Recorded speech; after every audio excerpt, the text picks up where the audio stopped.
What's going on, guys? 2XKO is finally here. And it's actually leaving already, but that's okay because the last couple of weeks it was in closed beta.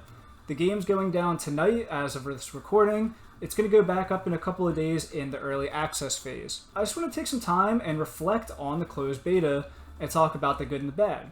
I'm going to start with the bad because there's really not too much to complain about with this game. It's been a really positive experience for me. With the game being a beta, I think you would expect there to be a lot of bugs and just things not working, glitches, but not too much is going on with this game. The biggest one we're talking about is the memory leak.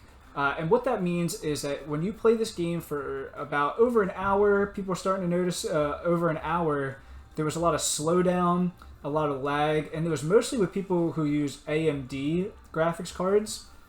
Something about that is just not working with this game, and it's causing some slowdowns, and that can be really frustrating. It can happen mid-match, and it's not slowdown or lag because of the online infrastructure, which has been really good. It's the actual game itself. The second that people have been really starting to show their frustrations with is that it's really easy to play for Runaway in this game. So there's a few reasons why Runaway is kind of prevalent in this game. You might be seeing a lot of people not engaging too much in neutral, and the first being that there is a dash macro, which you just press one button and you can dash forward, you can hold back, and just mash backdash. And you can do this infinitely and expand the screen pretty big. You can get pretty far away from your opponent here. You can also air block, so you're going to be doing a lot of up backing, and then maybe you could just call your assist, play 2 times assist, tag in, and get going. You don't really have to engage too much. You just run away, wait for your assist cooldown to go back, and then tag in from there and get your offense started. And offense on block and offense when you actually get the hit are really explosive. It's just the actual neutral part that people are kind of being really lame about and playing Runaway. And offense is so strong in this game that you can get some pretty decent damage just doing regular basic B&B combos. Like, that did a pretty good chunk of damage for me just doing light, medium, heavy into a launcher. So you have to be weary of people at all levels of this game. So you're going to want to be doing a lot of like running away and playing it kind of safe. You don't want your health bar to just explode off of 2 touches. Those things are kind of making people want to play a little bit lamer, and that can be really frustrating to play against. Other fighting games have things about them that deter you from running away. In Street Fighter, you can't block in the air like this game where you can just kind of up back. In Guilty Gear, you actually get punished for mashing backdash. You go into something called negative penalty where you'll start losing meter the more you hit backdash. And there's not like a really strong neutral skip in this game like in Dragon Ball FighterZ that has Super Dash, which was this homing dash. You could never get away from your opponent. They're always in your face. I'm not saying that 2XKO should have anything like Super Dash. I'm super glad that only Dragon Ball kind of adopted that feature. But there's just nothing about the game that's really stopping you from running away and just mashing on backdash. But other than those 2 big pain points, there's not too much to complain about. I would say that the balance is pretty good. Seeing only 9 characters on the screen, a lot of people are like, oh my gosh, we're going to see the same 2 teams over and over again. And you could argue that, yeah, Echo and Yasuo are just running through the roster. They're pretty clearly the best 2 characters in the game. But I would say that they're the gap between the best character and the worst character isn't that large compared to like other fighting games we've seen. The 2 worst characters are probably Braum and Blitz, but you can still play them, and it's not like they're unplayable. You know, they both have command grabs, and just everybody in this game does a lot of damage, just how the game is. It's not that bad overall. We've seen all of these characters in top 8s of tournaments that we've gotten so far. So I think that's overall a good thing. Some people might disagree with me and say, no, Echo and Yasuo ruined the game, but I think it might just be over-exaggerating a little bit. The more the game develops, you know, we're probably going to... Maybe Braum has something super broken about him. We just don't know yet because he's pretty underdeveloped. People have just really been liking how Yasuo and Echo, Double Down Jinx, Alawi, Tentacle Super, you know, if you guys have been playing the game, you know what I'm talking about. If not, they might nerf all this out by the time the game goes back up. We're not sure. But overall, balance pretty good compared to how it could be. Now, best things about this game, first of all, it is free.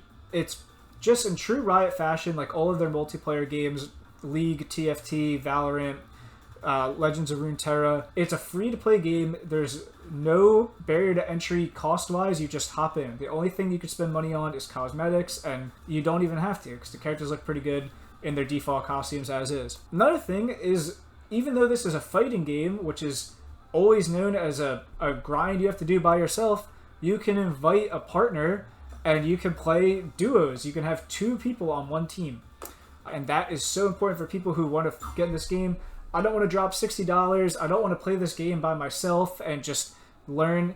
It's free. You grab a friend and you can learn the game. Here's all these people playing with duos. I just walked into a random lobby and there's 2 sets of duos on either side because it's completely viable to play with a partner. We've been seeing people do well in tournaments with partners. Or you can play the game like a regular fighting game by yourself. Other than those 2 things, this game is extremely accessible in how it actually plays.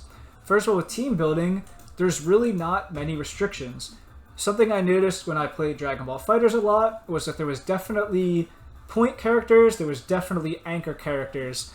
But in this game, you can put Ari up front, you can put her in the back. Not only is team order super flexible, but there is the fuse system that lets you play the game however you want. Maybe you're not ready to play a tag fighter yet because it's pretty intimidating if you're not used to it. So you can just play Juggernaut, which lets you just play one character.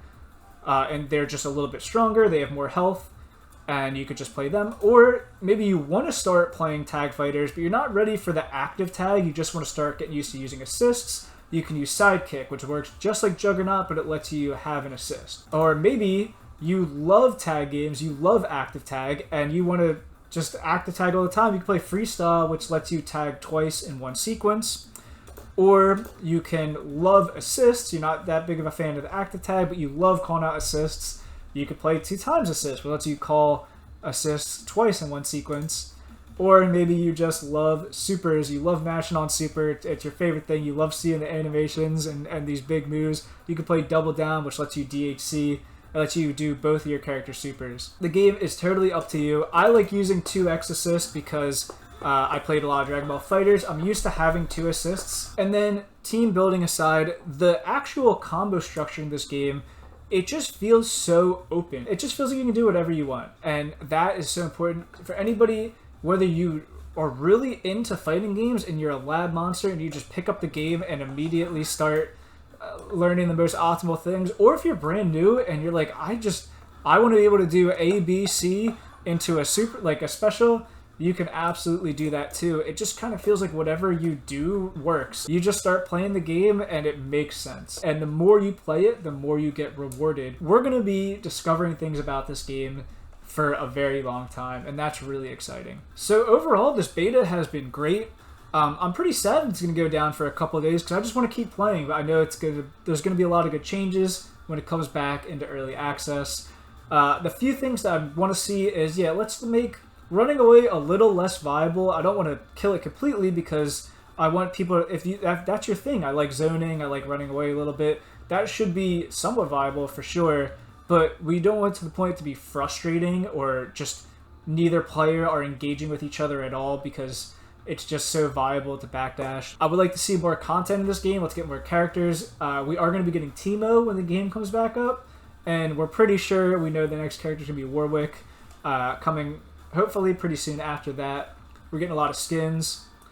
But overall, let me know what you guys think of the game. And how are you playing? Are you playing by yourself? Are you playing with a partner? What fuse are you playing? What characters are you playing? Who would you like to see? Let me know in the comments. I'll catch you in the next one. Peace.